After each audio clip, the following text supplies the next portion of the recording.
The businesses I run, we always start with the market, the competitive set, the consumer, and where we can fit. And we design to that.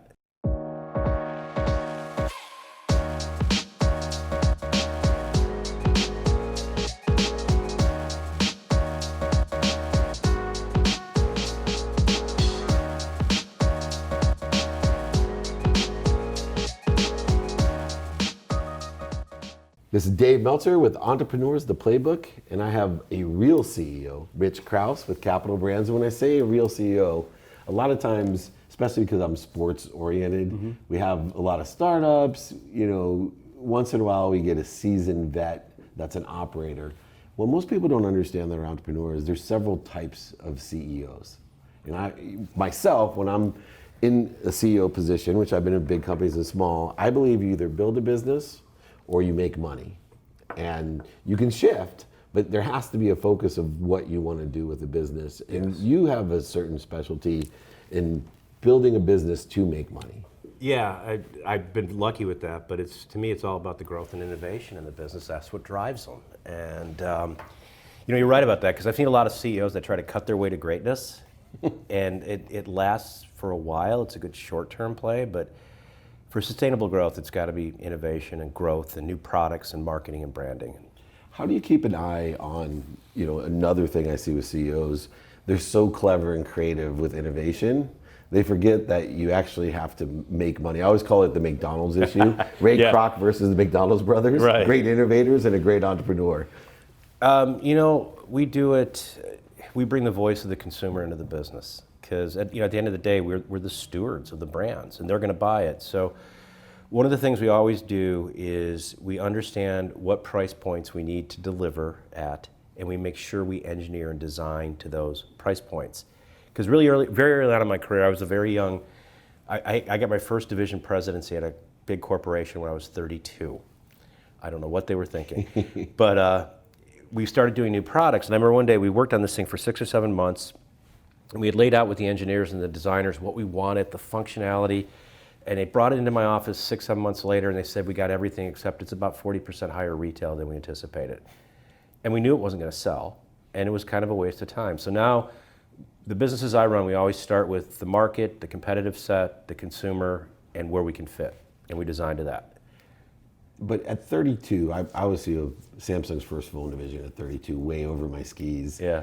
And I wish I knew this one thing that I know now at 51, to ask for help. What advice would you give to a young executive who feels the pressure that we did, that number one, people aren't they're not gonna respect us if we ask for help, and yet now that all the executives, the older executives, knew that you didn't know what you were doing, and that yet we don't ask for help. What advice would you give to a young executive? Well, couple that, we're in our 50s, right? Right. Are you subscribing to the theory I am that the more you see, the less you know? Of course. Even at this age? Yes, of course, yes. And I had that problem too. I mean, I was in a division, they gave me a business that needed to be turned around, and it was very difficult. And, the first 6 months I was in there, beating things up and stressing and not sleeping. And I was working for a guy who put me in the position, who was a mentor, and I let the guard down, and I'll never forget, it was a Friday night, it had been a really tough week in this company, and I emailed him and said, can I talk to you? And sat on my back patio at like 6 o'clock at night, we talked for an hour, and I said, here's all the things I need to ask that I don't know, that I'm trying to figure out, that if I don't get figured out, it's going to screw it up. And he goes, why didn't you call me 3 months ago? But there is, when you come up in business, there's a lot of pressure. I mean, you're supposed to be the Superman know-it-all, and I think a lot of people think asking for help is a weakness. I actually think it's a strength if you ask the right people. I think it's the best strength, knowing what situational knowledge you can leverage off of more experienced people. Right. Well, I pick my mentors still today at 51 by what do they know, what are their expertise or relationships that they have that they can accelerate my learning curve. I always call it the dummy tax that I've paid. Right. I've got the gray hairs to prove it. Yeah, for sure. And there's nothing worse than being a young executive and knowing that you're over your skis and not feeling that you could ask anyone, because I actually exited myself when Sarbanes-Oxley came out as a lawyer. We were a public company growing so quickly, and I went to a board member and I said, look, I'm in a place where I don't understand what I'm doing, and I don't want to fire myself, but what are my options? Because I can't take this to a billion-dollar level. You know, I'm 32 years old. I've been very successful in Silicon Valley, and Yeah. with West Publishing, we had a $3.4 billion exit in '95, and I was in my 20s. Well, it was a great brand and a great story, Right. but you know how much I wasn't really involved in the story. How important is that integrity as a leader, even in our 50s, being able to say, hey, I don't know this, and seeking consultants, help, business advice? Integrity is everything. And, you know, I think it's always good to get stretched, but I think the secret is I'm stretched, I'm learning, I'm stretched, I can't figure this out. And let's face it, we're business people, we have egos, we're competitive. That's hard, but I think if you can get to the point where you know you can learn it, but you know, you got to kind of check your ego at the door and say, if I don't figure this out, this business might suffer, so I've got to talk to somebody. And it's a fine line, it comes with maturity. I love asking people things now. And one of the things, we were talking before we started, we've put a lot of really incredible talent into this organization so I came last August, and we have smoothies coming. All right, come on even in. better. Nobody can leave Capital Brands without having a smoothie. I love that. Well, you know, I get offered every office I go to something, and I'm usually guys like, no, I'm fine. Yeah. And then you see me light up when you said water, so smoothie. I said, oh, Well, we're gonna try this right on set. This is what our products make. It's part of our culture. So every morning, everybody gets a smoothie. So I could not let you guys escape without giving you a smoothie. Oh, I love it. It's so good. But anyways, the other thing that I've learned to do when I build teams is to get people that are really experts in their fields and can do things that I've done a lot of things, but for instance, we just hired a new chief marketing officer. We're a housewares business right now, and we started looking for people in the housewares industry, and we talked to some phenomenal people, but I wanted more, and I called the person we recruit with back, and I said, we've got to cast a wider net. So we got a gentleman who I'm delighted with, he's got Nike and Converse in his background. He is so far advanced in marketing. I know marketing, but this guy is so far advanced. But it's awesome because now we have a subject matter expert running a key piece of the company. And I don't have to go and say, did you do this, did you do that? I'd go and say, I say to him, what are you doing today? This is so cool. But if you can find that kind of those kind of people in the key positions in the organization, it helps a lot too. And you can, if you're the right kind of leader, you can ask them questions as well. Which brings up a really interesting issue on the marketing side. Being a marketer myself, we have the traditionally successful marketers, Yep. but the face of marketing has changed dramatically. Right. Right, and it's like being a lawyer. There's a whole different language. A lot of the concepts are, as I'm learning the language, are very similar, but they've used alternative phrases so to kind of edge out the old guy, you know, with terminology, just like lawyers do with legalese, so they can charge you $600 an hour. Right. I'm like, say that in English. Being a lawyer, I know what that means. You're just trying to charge me extra. But how do you have that confluence or transition between social media, digital marketing, and then what I believe, you still need somebody that has an idea traditionally of how things are sold. And it's changing so rapidly. You know, again, we try to take best practices. We have some really incredible partners that we work with. I mean, we're working with Google and companies like that. And one of the missions that we have in our marketing here is to stay up on best practices, make sure we understand where our consumers are going to get messages, and it evolves constantly. But you know, that's one of the coolest parts about it now, because I started at Procter & Gamble. You know, I've run companies that were very heavily marketed companies, but it was the old traditional way of marketing. It was television, it was print. It's a challenge because it evolves so rapidly, but it's such an opportunity because you can change things rapidly. If your message isn't right, if you're not hitting the right group of people, you can change things on a dime now. The other thing that's really interesting to me is your marketing dollars in this environment are stretched. I mean, you get so much more bang for the buck than you did in the traditional ways. So if you use it right, it is your marketing platforms are evolving, but your marketing programs are evolving with them. And it really makes for some very interesting opportunities in the business. Right, and the supply chain changes dramatically too when 4 billion people and growing have access to your frequency or your messaging. Yeah. And people don't, you're a seasoned vet. You have to look at all these different areas, including the equity side of things, right? You are, in your expertise, someone who understands profit and equity and want to build something that has opportunities and options beyond just making money. Right. As a consumer, I mean, making money with just gross revenue.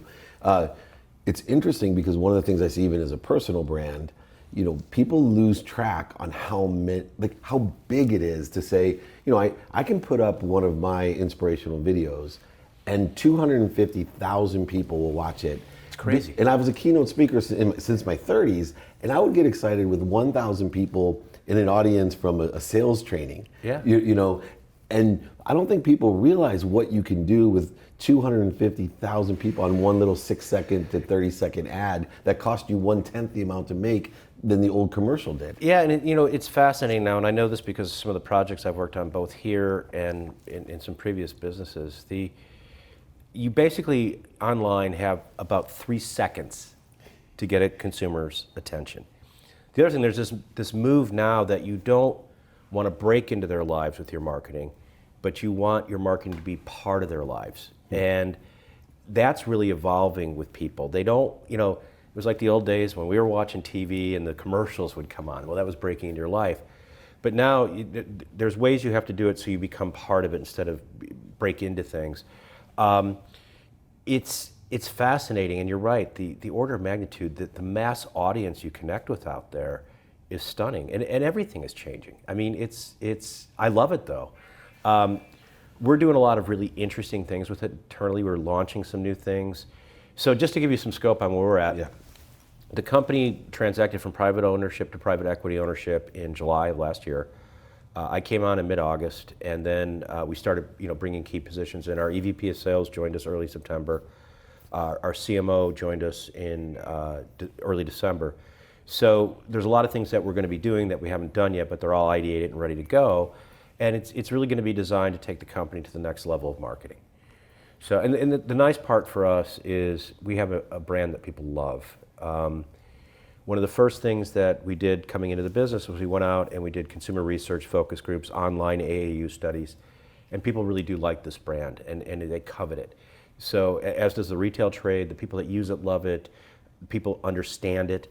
So that gives us a very nice basis to build off of, because it's kind of a different story if you've got a good brand in place or you're trying to create one from scratch. You got to use different tactics. Which I see one of the things you do well, even with your previous brands, is you look for things that already have an emotional attachment, right? I believe people buy on emotion for logical reasons. Now with the new marketing strategies, you can really get into that feeling of emotion. For you, how calculated is that emotional aspect, or is it just something that is one check off of the box of criteria? Well, it's important that you have that, and there's trademarks and there's love marks, and if you're fortunate to get a love mark, you're lucky. But you want, what I found too, if it's a good brand that doesn't have the emotional tie, but it's a solid brand and people know it and like it, if you do it right, you can get the emotional tie to it. It's all about what the brand delivers to the consumer, and that's what drives the emotion with it. But the thing now too with this marketing, things have changed. You better have authenticity. You better do what you say you're going to do and do it for the consumers. If you don't, you lose it. And that's something that we strive for here, is the authenticity, the realism of what we're doing, how we bring, our products deliver these wonderful elixirs and potions that help with weight loss and getting in shape and better nutrition for kids. That's very important to us. Yeah. And they do it in a wonderful way. It's nutrient extraction. There's actually a science behind it. And we want to make sure that we're doing all of that properly. It's so important to, I know we have Justin, my media guy, looking on as we break the fourth wall, but he literally is the most scrutiny, the eye of the truth. He's grown up with the internet, he's grown up with social media, he lives on Instagram, and he's my filter, because he goes, Dave, the truth on the internet, it's perpetual. That video will sit there. You got to make sure that you're authentic, but also truthful in the content, because all it takes is one slip You know, it might work in politics to be able to say it's fake. It obviously does over and over again, but, what I see. but not with products. Once someone says, hey, you know what, this does not have the amount of calories that they say, or this, and so how do you make sure that authenticity is there, that integrity is there on what you're telling people? Well, and that goes back, seriously, bringing the voice of the consumers into these businesses is so important to us. And that, you know, that's why we did all the studies and everything we did, is to make sure, here's what the consumers expect of us, here's what they want from us, here's why they buy us, and we need to deliver on that consistently. Instead of, here's what we want, well, here's what you're going to get. That doesn't work. We've seen that happen with brands, and that's something we think about every day here. That's awesome. Now, one other thing entrepreneurs, I think, don't do well, especially young ones, is pivot. Right? I'm a sports and entertainment person, so everyone has this directive, you know, I want to work in sports, and I keep saying sports is not a job, it's an industry. Right? Get good at something. You can be a marketer, a journalist, a doctor, a lawyer, and then you choose what industry you want to be a doctor, a lawyer, a journalist in. But you have, like me, pivoted in your career. In fact, your job almost relies on pivoting into the next thing. You come in and build, and then you pivot to somewhere else. What are some of the key components of, you know, that awareness that you have of what do you look for into the pivot, into the next opportunity, while you're still taking care? Because, you know, you got to take care of what you're doing, but you're probably looking out in the future as you learn things here, going, God, this would be a really interesting place to be next. Yeah, and you know, look, you get to a point in your life, I think you realize, especially as a business leader, the only constant is change. Right? Yeah, and the only one that likes change is a wet baby. Right. But, you know, and you get in, you know, you'll be in a business environment, things are going well, and you have some macro event happen in the marketplace, and a lot of guys are going, no, we're not going to change what we're doing. And, you know, I have a motto that the most dangerous thing you can say in a company is, this is the way we've always done it. And Tim Draper. What's excellent today is average tomorrow. So I'm probably my own worst critic when things are going well, because it's like, how do we get them going better? And you know, the pivoting thing for me, well, I'm a private equity CEO, so I'll go into businesses and fix them or whatever, and oftentimes if it transacts, you stay or you leave. And to me, it's, you know, when you're looking at that next opportunity, it's about, what do you have a chance to build? What do you have a chance to do? And it's got to be fun doing it for everybody. This group is having a lot of fun right now because we've set out these strategies. We're all relatively new in the company, and we are making the strategies work because we're executing on them. And that's fun stuff to do. You know, when you pivot, one of the things I look at, this may sound ridiculous, but is it going to be fun to go in there and do this stuff? Because it makes it so much better. You know, you played on sports team, right? When you're down by 100 points, it's not that much fun. So, you know, you want to make sure nothing's easy. Businesses are hard to run. Nothing's a slam dunk. It takes a lot of effort. The group I have here, the commitment they have to the business, the hours they put in, it's amazing. They're working hard, but it's very cohesive. There is a strategy in place, which has been broadcast to the organization. That's another thing that I really, whether you're an entrepreneur, running a private equity business, or a corporate. So my team, we went off site for a couple of 3-day sessions, and we have a 3-year operating strategy put together. And we have told everybody, this is who we want to be, this is what we want to do. And then I wrote my direct team's objectives for 2019, and then they cascaded their objectives down to their team. So everybody understands where we're going, what we're doing, and then we have regular town halls where we communicate to everybody. And what's interesting is we're starting to get in that cadence and rhythm of, we just had a town hall last week, we had a good first quarter, things are going well, and people are like, yep, that worked, that didn't work, but they're changing that. So they want a rudder in the water. And everybody feels like now we're pulling on the same end of the rope, we understand where we're going, and we're executing. That's an awesome playbook. Last question. I always get a little bit more personal in the advice. You travel a lot. You have 3 offices across the country. You have 7 kids in total. Your wife. And it's the most common question or advice people ask from me, the balance issue. Yes. You know, number one, do you believe you can have balance, need balance, or how do you take balance into your life? I used to suck at it, okay? As a matter of fact, my 26-year-old daughter came out and spent the weekend here with my wife and I, and she said, "Dad, you're so different. You're taking time. You're doing things." And you look back, I wish I'd done this years ago, but it is very important. And when I first started coming up the ranks, I was that mindset that vacation shows a sign of weakness, right? I've been there. Yeah, which is stupid. Right. So it's really about getting things done, making sure you take care of yourself, your family, your free time. And then when you're with your family, your free time, you keep the phone calls and the texts down to a minimum. But that also comes with having a group around you that's really good. And so our CFO last week took a trip with his family for spring break on a river and didn't have phone for 2 days, right? Nice. Everybody's like, cool, just go. We were fine. But it's that whole, if everybody understands what's going on in the business, all that. And I do, right now, I take time when I need time. I like to do 4-day weekend type of stuff. But it's really important because you either burn out, you forget what's important. I find when I take a little time off or go on a ski trip or something, I come back, I'm more refreshed and actually better in my position. And people need to do that. Absolutely. And they definitely don't want to be the richest man in the cemetery. Right. I see people killing themselves all the time. Well, Rich, I will tell you, this is an extraordinary opportunity for everyone to learn from you.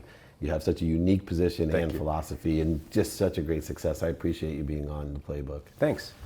Great to meet you. Rich Krause, Dave Meltzer with Entrepreneurs, The Playbook.